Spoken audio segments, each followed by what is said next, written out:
intervistën mas pare, presidentën e kemi pas në vizit me ftesën e presidentit finlandez, kështu që ne kemi qenë vetëm një koqërë të një mbrëmje kështu me diasporën, me bashkëdhetarë dhe në si rrjeti bizneseve shqiptare në Finland.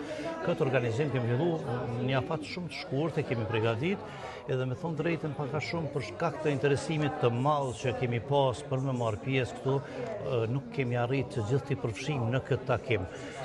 Vizita ka qenë jashtëzakonisht e mirë për bashkëdhetarët tonë, presidentja si që dhe ju e pati ishte shumë e afërt me ne, ajo tregon që me të vërtetë kemi një presidente të duhur, komuniteti shqiptar është këgja i organizuar edhe këgja punon si për e kom fjallën për bashkëdhetarë këtu, sigurisht që ka mungesa, por në përgjithësi ka qenë një përgatitje e shkëlqyeshme prej rrjetit biznesov, pasi që në Finlandë nuk ka diçka organizata që për momentin që funksionojnë ashtu siç duhet.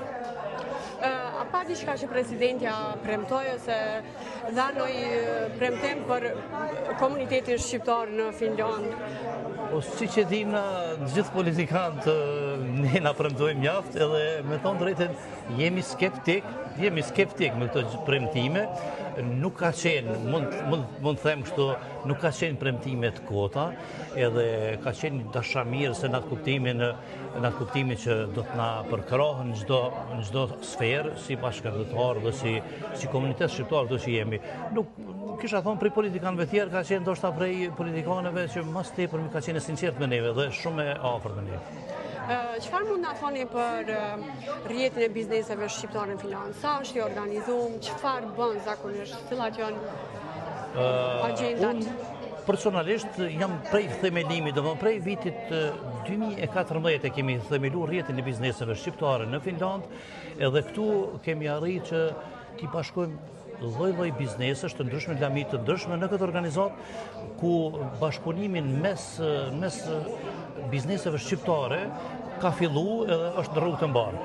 Ato që kam për momentin mund të them për bizneset shqiptare në Finland, kemi mjaft bizneset cilat ende nuk janë të kyçur në rrjetin tonë, cilat na presin dhe dëshirojnë që ne të jemi më të suksesshëm dhe pastaj të ofrojmë siç e kemi edhe ne kështu zakon në shqiptar përgjithësi, presim që të arrijë një sukses dhe pastaj të ofrojmë.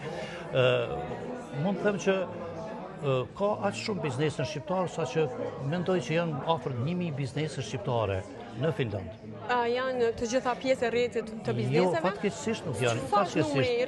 Rrjeti i bizneseve sillet aty rreth 100 plus minus, domethënë anëtarëve të rregullt, cilët janë domethënë anëtar efikas në Cili është kontributi i rrjeteve bizneses shqiptare në përgjithësi në komunitetin shqiptar, por edhe jashtë domethënë në Kosovë, ndikimi i rrjetit bizneseve shqiptare? Nëpërmes rrjetit bizneseve ne kemi arritur që t'i përkrahim bizneset me shkollime të ndryshme, cilat janë funksionale do të thotë për funksionimin e një organizate të mirëfillt, si në mënyrën e shkollimit për mbrojtjen në punë, për sigurinë në punë, lloj-lloj certifikatash të ndryshme, cilat ju kryjnë punë do thotë punëtorëve të kompanisë në gjuhën shqipe, në gjuhën angleze dhe në disa gjuhë tjera, kështu që shkurt me thonë ka pas një efikasitet të madh.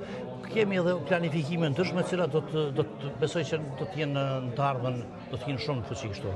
Rrjeti bizneseve gjithashtu organizon edhe kurse të ndryshme për shqiptarë që ka nevojë për shembull për treg të punës që janë të domosdoshme për me u kursu. Sa është mundësia që këto me urrit, këto kurse me urrit që me ndihmu, sidomos personave që vinë me viza pune dhe ka nevojë për ndihmë dhe mbështetje? Sigurisht që nevoja shumë e madhe sa që kemi na mundësi me organizu.